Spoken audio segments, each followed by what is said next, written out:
Здравейте на всички, които гледате това видео. Здравейте, започвам 3-дневен влог и сега ще си говорим 2 минути 3 с вас и продължаваме към утре. Но първо интро. Добре, здравейте след голямото интро. Малко ще си поговорим с вас. Първо ще започнем с... Ще ходя утре на маникюр и ще ви снимам. Промяна имаше в плана. Започнах видеото, жената ми извънна да ми съобщи, че има промяна в плана.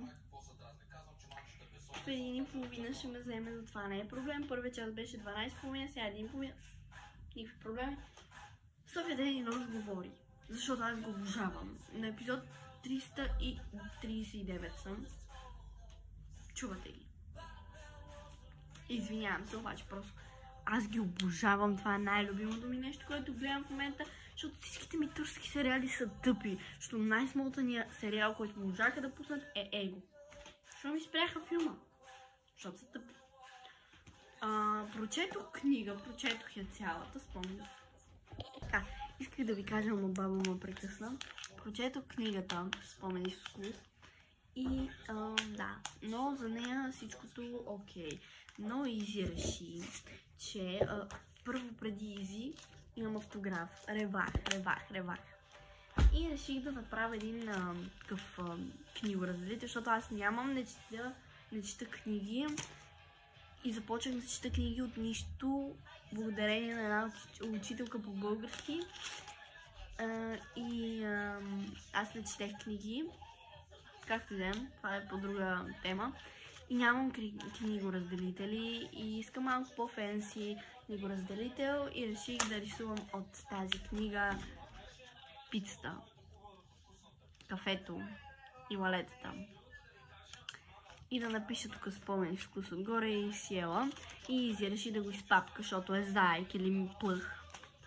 Така, това е най-добрата книга, която съм чела до момента кулинарна, защото четох една какво да си изготвя вкъщи, докато мама я няма, се казва. Много е стара книгата, вижте от 1999 или там не знам коя, но какво да сготвя, когато мама не е вкъщи. Има всякакви рецепти, но са много по-надолу от тази уникална книга.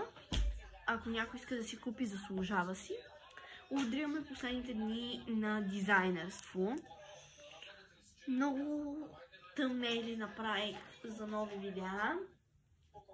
И понеже на училище като ходя, аз всъщност ходя на рисуване по един път седмицата. И цялата тази въображаемост на моите мисли изкарвам върху листа, обаче тук няма. Какво и 10 дена, докато съм в ваканция, реших да си рисувам върху старите кълъфи, които са ми първите кълъфи. Това са първите ми 2 кълъфа и ще ги обърна така. Този кълъф не сте го виждали, но е от пазара и съм го взела за 5 лева. Пазара Мезра. А този го взех от един мъщукапак от Мезра, който виждате колко е стара. Аз така го взех стара за 10 лева. И двата кълъфа просто вече не ми харесват външния им вид. Този беше отраскан.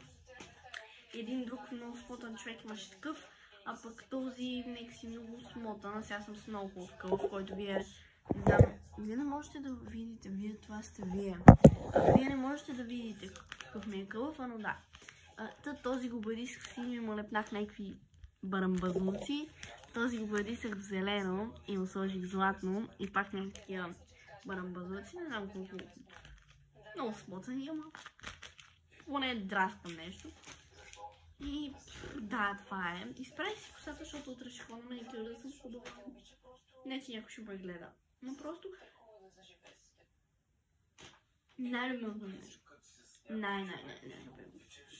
Имам котка, вие знаете, но не ви я показвам, защото ми пречи да снимам. Тя се качва, бута светлината, качва ми се по лаптоп. Аз обожавам да снимам, да говоря на подкасти, на помощ 112 и някакви такива реалитета. Иначе, качих видео, както вие видяхте. За моите уникални комшии, съседски клюки се казва видеото, или клюки за съседите. Нищо, кой знае какво е интересно. Смотания ми съсед, за който говорихме и го нарекох смотлю. Или то не е било в това видео, защото записвах 2 пъти.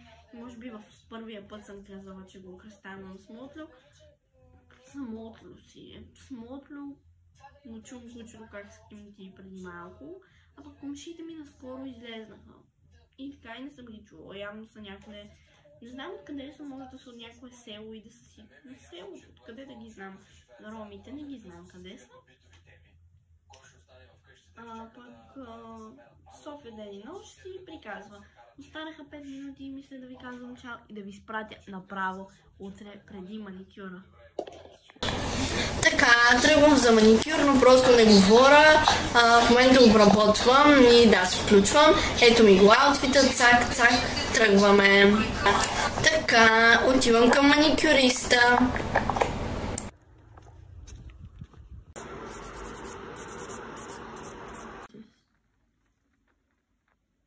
Здравейте! Продължение на влога. Ходих на маникюр, вие може би сте видяли, но ето имаме котки. Нещо много нежно и много скучно. Изкъпах си, затова съм малко като гръмнал болер, защото не съм си изправила косата. Но сега ще правим нудли. Най-смотаните нудли, които се скъпя някакви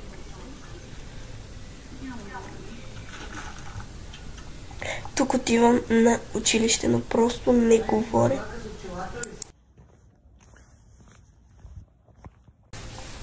След училище ни спагети правим.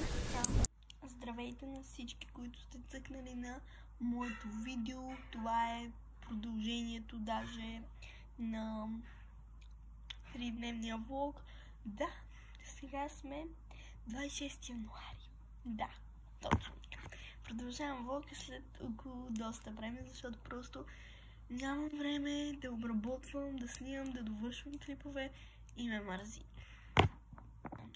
Както може би някои хора са разбрали, малцинството, което ме гледа тук, ще ме разбере. Надявам се в понеделник, де факто утре, това видео да стане реалност. Довършвам го, не е баш 3-дневен влог, може би ще е 2-дневен влог, не знам, защото не са 3 дни, а са 2 дни.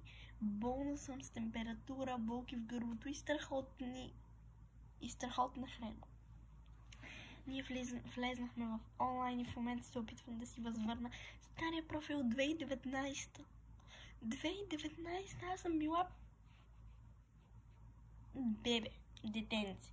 Кой ще пази паролите? Ми е въпроса към директори и учители. Защото аз не паза нищо. И в момента се мъча. Но да, ще ви дам апдейт, ако успея. Здравейте на всички! Това е продължението и сторитайма за 3-дневния или 2-дневния влог, не знам. Ще ви кажа няколко новини, с които да завърша този влог, защото той стана много дълъг и просто ме мързи да качвам и това е истината и се надявам в този много важен ден да успея да кача видеото, де факто днес неделя. Ще се опитам за напред да съм много коректна в това, но както и да е. Първо да кажа, че спрях да ходя на маникюр и реших просто да усъвършенствам моите умения върху ногтите, за да мога просто занапред да продължа с тази работа като маникюрист занапред след доста време, нали? Това е новия ми маникюр, вече това е третия, който си правя самостоятелно. Мисля, че не е толкова окей, но ще успея с времето. Storytime за паролите ми в Teams. Минаха 2 седмици, в които бяхме онлайн, успях да си намеря паролите, абсолютно всичко, успях да уча, всичко беше наред, бях болна, супер просто. И след този дълъг апдейт бих ви казала, че много ви уважавам, много скоро ще има съседски клюки и ще продължа с влоговете, разбира се. А за сега ще ви казвам чао, за да мога да продължа с обработката и се надявам вие да сте супер. И така, довиждане на всички, благодаря за вниманието на този влог, довиждане и до скоро!